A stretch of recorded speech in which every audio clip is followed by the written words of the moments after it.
আজকে যে কথাটা বলবো সকলের ভীষণ উপকারে লাগবে। আমরা যারা সোশ্যাল মিডিয়ায় রেগুলার অ্যাক্টিভ থাকি তাদের মধ্যে অনেকেই একটা ভুল করো। সকাল থেকে সন্ধ্যে পর্যন্ত ফোনটা মুখের কাছে নিয়ে বসে থাকতো, সারাদিন ভিডিও দেখে যাচ্ছ, স্ক্রল করে যাচ্ছ, ভিডিও করে যাচ্ছ এবং আপলোড দিয়ে যাচ্ছ। এটা করবে না। এতে সংসারে একটা অশান্তিও দেখা দেয়। আর তুমি যদি শুধুই সারাদিন ফোনটা নিয়ে বসে থাকো, এটা দৃষ্টিকটু। এবার আমাকে অনেকেই প্রশ্ন করবেন, আপনি তাহলে কী করে করেন? আপনি তো রেগুলার অ্যাক্টিভ থাকেন, আপনার তো রেগুলার 2 থেকে 3টে পোস্ট আমরা দেখতে পাই, আপনি কিভাবে করেন? আমি সার্ভিস করি। মানডে টু স্যাটারডে হচ্ছে আমার অফিস ডে, মানে সেদিন আমাকে অফিস যেতে হয়। ছেলের পড়াশোনা আছে, ছেলের স্কুল আছে, আমাকে সংসারটাও দেখতে হয়, বাইরেটাও দেখতে হয়। আমার হাজব্যান্ড ভীষণ বিজি, কোনোটাই করতে পারে না, তো সবটাই করি। এবার বলবেন তাহলে কীভাবে করেন? সপ্তাহে একটা দিন হচ্ছে সানডে, সেদিন সব কিছু করার পর 2 থেকে 3 ঘন্টা নিজের হাতে রাখবে। সেই 2-3 ঘন্টার মধ্যে ভিডিও করে রাখবে।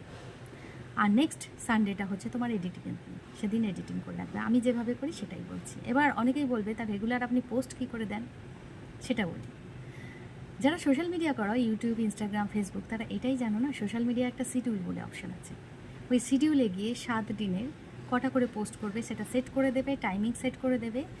ইউটিউব, ইনস্টাগ্রাম বা ফেসবুক অ্যালগরিদম এটা বুঝে যাবে কখন পোস্ট করতে হবে, তারা সেই টাইমেই সেই সময়ই ওটা পোস্ট করে দেবে। তোমাকে প্রতিদিন ভিডিও আপলোড দিতে হবে না, প্রতিদিন রিলস করতে হবে না, প্রতিদিন ভিডিও স্ক্রল করে দেখতেও হবে না।